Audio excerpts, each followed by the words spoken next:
አሰላሙ አለይኩም ወራህመቱላሂ ወበረካቱሁ። ውድና የተከበራችሁ የቻናላችን ተከታታዮች እንደምን አላችሁ? ዛሬ በብዙዎቻችሁ ጥያቄ መሰረት እጅግ አንገብጋቢና ብዙ ቤተሰቦችን እያሰቃየ ስላለው ጉዳይ እንነጋገራለን። የዛሬው ቪዲዮአችን የብዙ ሰዎችን ጥያቄዎች ያካተተ ነው። አንደኛ፣ ስር የሰደደ የቆዳ ማሳከክና የህክምና መፍትሄ ማጣት። በመጀመሪያ ህክምናውን መከታተል የነቢዩ ሰለላሁ ዐለይሂ ወሰለም ሱና መሆኑን ማወቅ ያስፈልጋል። ነቢዩ ሰለላሁ ዐለይሂ ወሰለም እንዲህ ብለዋል፣ አላህ በሽታን አላወረደም ፈውስን ያወረደለት ቢሆን እንጂ ብለዋል። ህክምናው ካልሰራ በሸሪዓዊ ሩቅያ ቁርአን መቅራት ጎን ለጎን መሞከር ተገቢ ነው። አላህ በቁርአን ላይ እንዲህ ይላል፣ ከቁርአንም ለምእመናን መድኃኒትን እዝነት የሆነን እናወርዳለን። የቆዳ ማሳከክ ከዐይነ ናስ ወይም ቡዳ ወይም ከሲህር ጋር ሊያያዝ ስለሚችል በውሃ ላይ ቁርአን እየቀሩ በዚያ ውሃ መታጠብ መፍትሄ ሊሆን ይችላል። ሁለተኛ፣ የትዳር መገታት ወይም መክሸፍ። ትዳር እየመጣ የሚከሽፍ ከሆነ በሲህር ታዕጢል አልዘዋጅ ወይም በዐይነ ናስ ምክንያት ሊሆን ይችላል። ነገር ግን ሁሉንም ነገር ወደ ሲህር ከመውሰድ በፊት ቀደር የአላህ ውሳኔ መሆኑን ማመን ያስፈልጋል።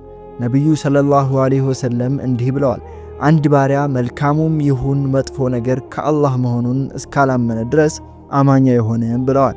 መፍትሄው የጧትና የማታ አዝካሮችን አጥብቆ መያዝና ሱረቱል በቀራህን በቤት ውስጥ መቅራት ወይም ማዳመጥ ነው። ሶስተኛው በሩቅያ ወቅት ነጭ ሽንኩርት ማብላት። ይህ ተግባር በሐዲስ የተደገፈ ማስረጃ የለውም።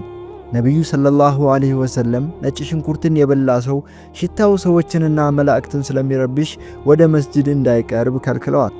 ሩቅያ በቁርአን በዚክርና በዱዓ የሚደረግ ኢባዳ እንጂ ነጭ ሽንኩርት ማብላትን አይጠይቅም። ነገር ግን ጅኖች ያንን ሽታ የሚጠሉት ከሆነ እነሱ እንዲረበሹ ከዛ ቦታ እንዲሸሹ ብሎ ማድረግ ያን ያህል ችግር አይኖረውም። ከሰው ጋር አለመስማማት፣ ይህ የጭንቀት ወይም የሲህር ምልክት ሊሆን ይችላል።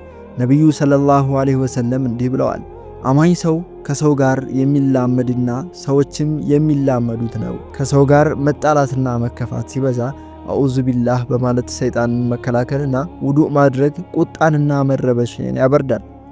አምስተኛ፣ በቡዳ ወይም ዐይነ ናስ በሐሰድ ወይም ምቀኝነት መካከል ያለው ልዩነት። ዐይነ ናስ አንድ ሰው አንድን ነገር አይቶ ሲደነቅ ማሻአላህ ካላለ የሚፈጠር ጉዳት ነው። ይህ ካለማሰብ ሊከሰት ይችላል። ሌላኛው ሐሰድ ወይም የምቀኝነት ዐይን ነው። አንድ ሰው በሌላው ላይ ያለ ጸጋ እንዲጠፋበት ተመኝቶ የሚመለከትበት ክፉ እይታ ነው። ነቢዩ ሰለላሁ ዐለይሂ ወሰለም እንዲህ ብለዋል፣ ዐይን ወይም እይታ እውነት ናት ብለዋል። ሁለቱም በሩቅያ ይታከማሉ። ለብቻ ሩቅያ ማዳመጥ ለምን አይመከርም? ይህ የሚመከረው በጽኑ ለታመሙ ሰዎች ነው። ምክንያቱም ጂን ያለበት ሰው ሩቅያ ሲሰማ ራሱን ሊስት፣ ሊወድቅ ወይም ጉዳት ሊደርስበት ስለሚችል ረዳት ያስፈልገዋል። ነገር ግን መጠነኛ ህመም ያለው ሰው ለብቻው ቢያዳምጥ ችግር የለውም። ሰባተኛ፣ ለቁርጥማት ወይም የአካል ህመም መፍትሄ።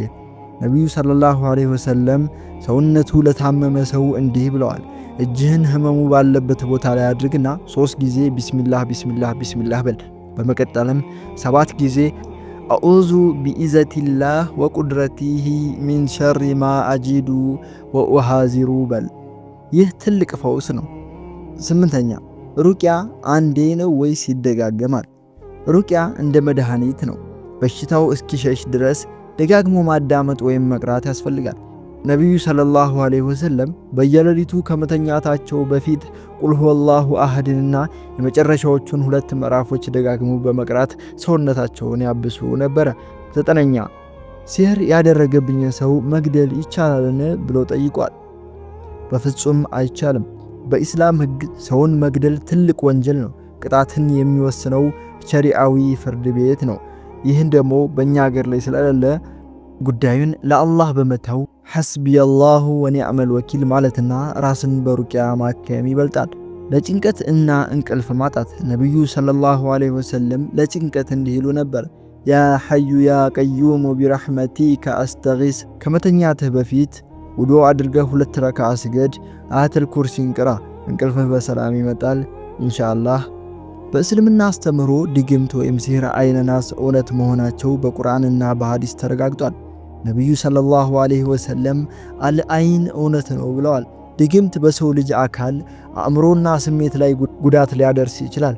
አይነናስ ደግሞ አንድ በሰው በአድናቆት ወይም በምቀኝነት አይቶ ባረከላህ ሳይሉ ሲቀሩ ወይም ማሻአላህ ሳይሉ ሲቀሩ የሚከሰት ድብቅ ጥቃት ነው። ጅኖችም እንደኛ አላህን እንዲገዙ የተፈጠሩ ነገር ግን ከእይታችን የተሰወሩ ፍጥረታት ናቸው። አንዳንዴ በበቀል በፍቅር ወይም በድግምት አማካኝነት በሰው ላይ ጉዳት ሊያደርሱ ይችላሉ። ነገር ግን ልብ ሊባል የሚገባው ነጥብ ጅኖች ከአላህ ፍቃድ ውጪ ምንም ሊያደርጉ አይችሉም። የወደፊቱንም ማወቅ ችሎታ የላቸውም። ዛሬ ላይ ብዙ ሰዎች ለሩቅያ ሕክምና ብለው ከፍተኛ ክፍያ ሲከፍሉ ይታያል። በእስልምና ለሕክምና ክፍያ መክፈል ቢፈቀድም ጉዳዩን ወደ ንግድ መቀየር ግን አይመከርም።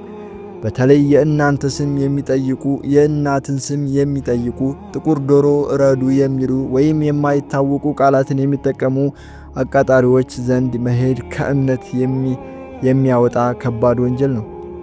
ትክክለኛው ሕክምና ቁርአን፣ ዚክር እና እንደ ጥቁር አዝሙድ ያሉ የተፈቀዱ መድኃኒቶች ብቻ ናቸው። ትልቁና ዋነኛው መፍትሄ ራስን በራስ ማከም ነው። አዝካር፣ የጠዋትና የማታ ዚክሮችን፣ አያተል ኩርሲን፣ ሶስቱን መከላከያ ሱራዎች አዘውትሮ መቅራት፣ የሩቅያ ውሃ፣ ንጹህ ውሃ ላይ ፋቲሃንና መከላከያ ሱራዎችን ቀርቶ መጠጣትና መታጠብ፣ በራስ ላይ መቅራት፣ ህመም የሚሰማን ቦታ ላይ እጃችንን አሳርፈን ቁርአን መቅራት። ውድ ተመልካቾቻችን አላህ ከክፉ ነገር ሁሉ ይጠብቃችሁ። ይሄ ቪዲዮ ጠቃሚ ሆኖ ካገኛችሁት ለሌሎች እንዲደርስ ሼር እና ላይክ አድርጉ። ለቻናላችን አዲስ ከሆናችሁ ሰብስክራይብ በማድረግ ይቀላቀሉ።